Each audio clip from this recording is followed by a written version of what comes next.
நெய்வேலியில் வாழக்கூடிய தொழிலாளர் தோழர்களே, பெரியோர்களே, ஊழிய நண்பர்களே, உங்கள் அனைவருக்கும் என்னுடைய சிறந்தார்ந்த வணக்கங்கள். நெய்வேலியினுடைய சட்டப்பேரவை தேர்தல் வருகின்ற 23ஆம் தேதி நடக்க இருக்கின்றது. இந்த தேர்தல் என்பது ஒரு மிக முக்கியமான தேர்தல். இந்த தேர்தல் என்பது நமக்கான தேர்தல். குறிப்பாக சொல்ல வேண்டும் என்று சொன்னால், இந்த நெய்வேலி தொகுதியில் என்எல்சியினுடைய பொதுத்துறை நிறுவனமான என்எல்சி நிர்வாகமானது இயங்கிக் கொண்டிருக்கிறது. இந்த நிர்வாகத்தில் நிரந்தர தொழிலாளர்கள், இன்கோசர் தொழிலாளர்கள், ஒப்பந்த தொழிலாளர்கள் உள்ளிட்ட 10,000த்திற்கு மேற்பட்ட தொழிலாளர்கள் இங்கே பணிபுரிந்து வருகின்றார்கள். இந்த சட்டமன்ற தொகுதியில் கடந்த 3 முறை ஆண்ட கட்சியும் ஆளுகின்ற கட்சியும் சட்டப்பேரவை உறுப்பினராக இருந்தது. இந்த சட்டமன்ற தொகுதியில் உள்ளடக்கிய என்எல்சி நிர்வாகத்தில் கடந்த 2010ஆம் ஆண்டு தோமுசா என்ற சங்கமானது 40 ரூபாய்க்கு ஒரு ஊதிய உயர்வு ஒப்பந்தத்தை போட்டுவிட்டு இதற்கு மேல் 1 ரூபாய் கூட ஏற்ற முடியாது என்று அன்றைக்கு இருந்த அந்த தோமுசாவினுடைய பொறுப்பாளர்கள் சென்று விட்டார்கள். அன்றைக்கு பண்ருட்டி தொகுதியினுடைய சட்டப்பேரவை உறுப்பினராக இருந்த அண்ணன் வேல்முருகனை வந்து அந்த போராட்டத்தை கையில் எடுத்து அந்த போராட்டத்தை மாவட்டம் தழுவிய போராட்டமாக நடத்தி அந்த சம்பள உயர்வு, நமக்கான சம்பள உயர்வை 40 ரூபாயிலிருந்து 60 ரூபாயாக சம்பள உயர்வை வாங்கி கொடுத்தார். என்எல்சி வரலாற்றிலேயே ஒரு முதல் ஊதிய மாற்று ஒப்பந்தமா, அது முதல் ஊதிய மாற்று ஒப்பந்தம் அந்த ஒப்பந்தமா. அதற்கு பிறகு 2014ஆம் ஆண்டு கிட்டத்தட்ட ஒரு 25க்கு மேற்பட்ட பஸ், 20க்கு மேற்பட்ட வேன்ல சென்னை வள்ளூர் கோட்டத்துக்கு சென்று அவர் மாபெரும் ஒரு உண்ணாவிரத போராட்டத்தை நடத்தி அதற்கு பிறகு சென்னை என்எல்சியினுடைய தலைமை அலுவலகத்தை கொட்டும் மழையிலே முற்றுகை போராட்டம் நடத்தி அந்த போராட்டத்தின் விளைவாக நாள் ஒன்றுக்கு 110 ரூபாய் சம்பள உயர்வு, என்எல்சி வரலாற்றிலேயே தொடர்ந்து மறுக்கப்பட்டு வந்த பணிக்கொடை என்று சொல்லுகின்ற கிராஜுவேட்டி வாங்கப்பட்டது. அதே போல அந்த ஒப்பந்தத்தில் ஏஎல்டபிள்யூ ஆண்டிற்கு 15 நாட்கள் விடுபடக்கூடிய சம்பளம் என்கின்ற அந்த ஒப்பந்தம் என்பது போடப்பட்டது. அந்த பேச்சுவார்த்தையின் முடிவில் கூட அன்றைக்கு தோமுசா சங்கம் ஆயிடுச்சுன்னா எங்களுக்கு வந்து பணிநிரந்தரம் போடாமல் அந்த ஒப்பந்தம் போட்டாங்க.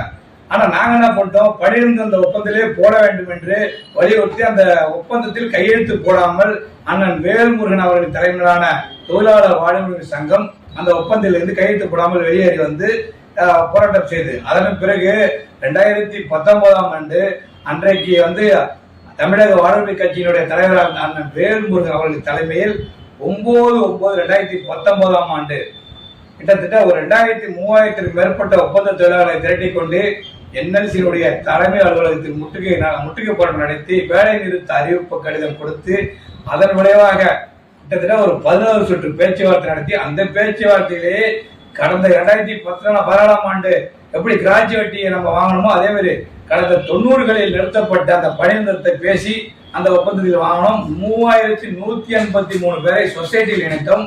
சம்பள உயர்வு, போக்குவரத்து படி, உணவு படி, சர்வீஸ் வெயிட்டேஜ், கேண்டீன் அலவன்ஸ் இப்படி சலுகைகளை வாங்கணும். அதே போல ஒப்பந்த தொழிலாளிக்கு ஒரு ஏடிஎம்ல வேலை செய்யற ஒரு தொழிலாளிக்கு கூட ஒரு யூனிஃபார்ம் கொடுக்குறாங்க. இங்க இருக்கிற ஒப்பந்த தொழிலாளிக்கு, இன்கோசர் தொழிலாளிக்கு ஒரு யூனிஃபார்ம் கொடுக்கணும் என்பதை வலியுறுத்தி அன்றைக்கு வந்து நம்ம ஒரு 2 சைட்டு தச்ச சீருடை வாங்கணும். அதே போல அன்றைக்கு காலகட்டத்தில் அந்த கொரோனா காலகட்டத்தில் 35,000 40,000 அரியர் வாங்கணும். இதை எதற்காக சொல்கிறேன் என்று சொன்னால், இதையெல்லாம் செய்தது அண்ணன் வேல்முருகன் அவர்கள் தான். இன்றைக்கு அந்த தொகுதியினுடைய சட்டமன்ற தேர்தல் நடக்கிறது. எனது தொழிலாளர் தோழர்களே, ஒரு முறை நன்கு யோசித்து பாருங்கள். இறைவன் நமக்கு மனிதனாக படைத்தது என்ன காரணம்? நாம் சிந்திக்க வேண்டும். ஒரே ஒரு முறைதான் மனிதன் ஏமாறலாம். 3 முறை ஏமாந்தால் நாம் ஏமாறவில்லை, நாம் வந்து முட்டாளாக ஆகிவிட்டோமோ என்ற ஒரு சிந்தனைக்கு நாம் அடிப்பணிந்து விடும். அந்த நிலைமைக்கு நாம் செல்ல வேண்டாம். இந்த ஒரு முறை சிந்தித்து பாருங்கள். நமக்கானவர் யார்? நமக்காக போராடக்கூடியவர் யார்? நம்முடைய கோரிக்கைகளை வென்றெடுக்கக்கூடியவர் யார்? இது நம்முடைய ஒப்பந்தத்தை முடிக்கக்கூடிய காலம். 2026ஆம் ஆண்டு நமக்கான ஒரு ஊதிய மாற்று ஒப்பந்தத்தை போட வேண்டிய காலம். நமக்கு விடுபட்டவர்களை பணிநிரந்தரம் செய்ய வேண்டும். இன்கோசரில் உள்ள அனைவரையும் பணிநிரந்தரம் செய்ய வேண்டும். விலைவாசி உயர்வு விண்ணை முட்டு அளவிற்கு போய்விட்டது. அதற்கு ஏற்ற சம்பள உயர்வு வேண்டும். சர்வீஸ் வெயிட்டேஜ் வேண்டும்.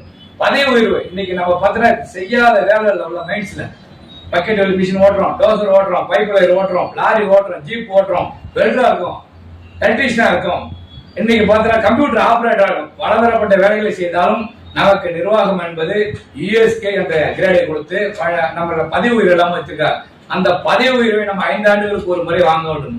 ஆனால் இங்க இருக்கிற பேச்சுவார்த்தை சங்கங்கள் 2 சங்கங்களும், சங்கம் என்றால் என்ன? சங்கம் என்பது ஒரு யூனியன். இங்கிலீஷ்ல யூனியன், யூனியன் என்றால் ஒற்றுமை. ஒற்றுமைதான் யூனியன் என்றால். ஒரு சங்கம் என்றால் அது ஒற்றுமையாக தொழிலாளிக்கு கிடைக்கக்கூடிய சலுகைகளை நிர்வாகத்திடம் இருந்து பெற்று வாங்கக்கூடிய ஒரு சங்கமாக தான் செயல்பட வேண்டும். ஆனா இங்க இருக்கிற பேச்சுவார்த்தை சங்கங்கள் அப்படி இல்லை. அதே போன்று ஒரு சங்கம் என்பது நிர்வாகத்திற்கும் தொழிலாளருக்கும் ஒரு பாலமாக, ஒரு நட்புறவு பாலமாக, அவருடைய கோரிக்கைகளை முடிக்கின்ற ஒரு பாலமாக இருக்க வேண்டும். ஆனால் இங்க இருக்கின்ற தொழிற்சங்கங்கள் அதை செய்யவே இல்லை. கடந்த 30 ஆண்டு காலாக இந்த தொழிலாளர்கள் அழுது புரண்டு புலம்பிக் கொண்டிருக்கிறார்கள். ஆகவே தொழிலாளர் தோழர்களே, இந்த ஒரு நல்ல வாய்ப்பை மீண்டும் மீண்டும் சொல்கிற ஒரு நல்ல வாய்ப்பை, இந்த வாய்ப்பை நன்றாக பயன்படுத்திக் கொள்ளுங்கள். இந்த வாய்ப்பை பயன்படுத்தி தமிழக வாழ்வுரிமை கட்சியினுடைய தலைவர் அவர்களின் முகமாக அண்ணன் திருமாவளவன் அவர்கள் இந்த தொகுதியிலேயே போட்டியிடுகிறார்கள். அவர்களுக்கு கேமரா சின்னத்திலே ஒரு முறை வாக்களியுங்கள். அந்த கேமரா சின்னம் 6வது பட்டனாக உள்ளது. ஒரே ஒரு முறை நீங்கள் கேமரா சின்னத்தில் வாக்களித்து நமக்கான கோரிக்கைகளை வென்றெடுக்க, நமக்கான ஒப்பந்தத்தை வென்றெடுக்க, அதே மாதிரி சுற்றுப்பட்டத்தில் உள்ள கிராம மக்களுக்கான அடிப்படை தேவைகளை இங்க இருக்கிற என்எல்சியினுடைய சிஎஸ்ஆர் பாட்டை கொண்டு இங்க இருக்கிற மக்களுக்கு அடிப்படை தேவைகளை பூர்த்தி செய்ய, அதே மாதிரி வியாபார பெருங்குடி மக்களுடைய அவருடைய வாடகை பிரச்சனை, அவர்களுடைய பிரச்சனைகள் எல்லாம் சரி செய்ய இந்த ஒரு வாய்ப்பை நல்வாய்ப்பாக பயன்படுத்திக் கொள்ளுங்கள் தொழிலாளர் தொழிலே. அதே மாதிரி 21:30 அந்த மக்கள்கிட்ட கரண்ட் இல்ல, தண்ணி வசதி இல்ல, இவர் பல்வேறு பிரச்சனைகள். இதை சரி செய்ய வேண்டிய ஒரு நல்ல வாய்ப்பாக, மீண்டும் உங்களுக்கான வாய்ப்பாக, இது உங்களுடைய வாக்கு எங்களுக்கு ஒரு வாய்ப்பாக இருக்கணும். அந்த வாக்கின் மூலம் உங்களுக்கு ஒரு 5 ஆண்டு காலம் நல்ல வாய்ப்பாக அமைய வேண்டும். உங்களின் கோரிக்கையை, உங்களுடைய பிரச்சனைகளை, உங்களுடைய அனைத்து விதமான சலுகைகளையும் சட்டமன்றத்தில் பேசி உங்களுக்கான மக்கள் சேவகனாக, உங்களுடைய சேவகனாக, உங்களுடைய மக்கள் பிரதிநிதியாக சட்டமன்றத்தில் உங்களுடைய பிரச்சனைகளை பேசுகின்ற ஒரு நல் வாய்ப்பாக வருகின்ற 23ஆம் தேதி அண்ணன் திருமாவளவன் அவர்களுக்கு கேமரா சின்னத்திலே வாக்களிக்க வேண்டுமாறு உங்களை அன்போடு கேட்டுக்கொள்கிறோம். அண்ணன் திருமாவளவன் அவர்கள் ஒரு படித்த பண்பாளர், கல்வி நிலையங்களை நடத்தி கொண்டிருப்பவர். இலவச போட்டித் தேர்வு மையங்களை கடந்த 30 ஆண்டு காலமாக இந்த மண்ணிலை நடத்தி, இலவசமாக நடத்தி, ஏழை எளிய மாணவர்களை, ஏழை எளிய பின்தங்கிய மாணவர்களை அவர் போட்டித் தேர்வின் மூலம் IAS, IPS, VAO, tahsildar, group 1, group 2, group 4 உள்ளிட்ட அரசாங்கத்தின் உயர் பதவிகளில் ஏழை எளிய நடுத்தர வர்க்கத்தின் பிள்ளைகளை அதில் அமர வைத்த அழகு பார்த்த ஒரு வேட்பாளர் நெய்வேலி தொகுதியில் வேட்பாளராக போட்டியிடுகிறார். அவரை நாம் ஒரு முறை சட்டமன்றத்துக்கு அனுப்பி நமக்கான உரிமைகளை பெற்றிட, நமக்கான கோரிக்கைகளை வென்றிட, விவசாயிகளின் கோரிக்கைகளை வென்றிட, தொழிலாளர்களின் கோரிக்கைகளை வென்றிட, இங்க இருக்கிற மக்களின் கோரிக்கைகளை சட்டமன்றத்தில் எழுப்பிட இந்த ஒரு நல் வாய்ப்பை பயன்படுத்திக் கொள்ளுங்க தொழிலாளர் தோழர்களே, மக்களே, வியாபாரிகளே. இந்த வாய்ப்பை பயன்படுத்திக் கொண்டு கேமரா சின்னத்தில் வருகின்ற 23ஆம் தேதி கேமரா சின்னத்தில் ஒரு முறை வாய்ப்பை கொடுங்கள். உங்களுக்கு 5 ஆண்டு காலம் 10 ஆண்டு காலம் இங்கே பதவியில் இருந்தார்கள். இன்றைக்கு இவர் எங்க மாமா முறையில சொந்தம், இவருக்கு அந்த பொண்ணு கட்டின வழியில சொந்தம், இவங்க அத்தம்மா வழியில சொந்தம் என்று இப்போது சொந்தம் கொண்டாடுவார்கள். ஆனா அந்த ஜெயிச்ச பிறகு எங்க இருக்காங்க, எங்க போறாங்கன்னு தெரியும், நீங்க பார்க்கவே முடியாது. உங்களோட கோரிக்கை சம்பந்தமாக அவர்களை பார்ப்பதற்கான ஒரு வாய்ப்பு கூட அவங்களுக்கு கிடைக்காது. அந்த வாய்ப்பை கூட அவர்கள் உங்களுக்கு கொடுக்க மறுத்து விடுவார்கள். ஆகவே தொழிலாளர் தொழிலே ஒரே முறை சிந்தித்திருப்பார்கள்.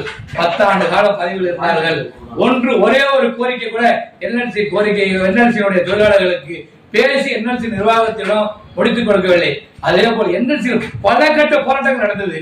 ஒரே ஒரு போராட்டத்திற்குள்ள அங்க இருக்கிற சட்டமன்ற உறுப்பினர் தலைமை தாங்கி நடத்தியதில்லை. ஒரு போராட்டம், ஒரு உண்ணாவிரத போராட்டம், ஒரு ஆர்ப்பாட்டம் நடக்கின்ற போது அந்த போராட்டத்தை கூட கலந்து கொள்ளவில்லை. ஆனால் பக்கத்து தொகுதியில், பண்ருட்டு தொகுதியில் இருந்த அண்ணன் வேலுமுருகன் அவர்கள் 20 ஆண்டு காலம் 10 ஆண்டு காலம் இந்த தொழிலாளர்களுக்காக கீழ்புரிஜிலே கிட்டத்தட்ட 1 வாரம் பட்டினியாக கிடந்தார்கள். அப்படிப்பட்ட தொழிலாளர்கள், அப்படிப்பட்ட அந்த தலைவர் அவர்கள் இன்றும் நமக்கு துணை இருப்பார், இனி வரும் காலங்களிலும் நமக்கு துணை இருப்பார். ஆகவே இந்த ஒரு நல்வாய்ப்பாக, அதே போல இன்னொன்று நன்றாக புரிந்து கொள்ளுங்கள். இனி கேட்கிறவர்கள் 10 ஆண்டு கால வாய்ப்பை பெற்றுவிட்டு, 15 ஆண்டு கால வாய்ப்பை பெற்றுவிட்டு இன்னொரு வாய்ப்பை கேட்கிறார்கள். ஆனால் அண்ணன் வேலுமுருகன் அவர்கள் நமக்காக செய்துவிட்டு நமக்காக பல்வேறு கோரிக்கைகளை முடித்துவிட்டு அவர் ஒரு வாய்ப்பை கேட்கிறார். நமக்காக இன்றும் அடுத்த கட்ட போராட்டத்தை கூட நடத்தி தலைமை தாங்க நடத்த இருக்கிறார். இந்த ஒரு அரிய வாய்ப்பை, ஒரு நல்ல வாய்ப்பை நமக்கான வாய்ப்பாக பயன்படுத்திக் கொள்ளுங்கள். எனதருமை மக்களே, மீண்டும் மீண்டும் உங்களை சிறந்தார்ந்து உங்களை பொற்பாதங்களை தொட்டு வணங்கி கேட்டுக்கொள்கிறோம். எங்களுக்கு ஒரு வாய்ப்பை கொடுங்கள். எங்கள் வாய்ப்பு உங்களுக்கான ஒரு வாய்ப்பாக, நல் வாய்ப்பாக அந்த 5 ஆண்டு காலம் அமையும் என்பதில் உறுதி அளிக்கிறோம். எங்களுக்கு வருகின்ற 23ஆம் தேதி கேமரா சின்னத்திலே வாய்ப்பளித்து அண்ணன் திருமாவளவன் அவர்களை சட்டமன்ற உறுப்பினராக ஆக்க வேண்டும் என்று இருகரம் கூப்பி வேண்டி விரும்பி கேட்டுக்கொள்கிறோம். நன்றி, வணக்கம்.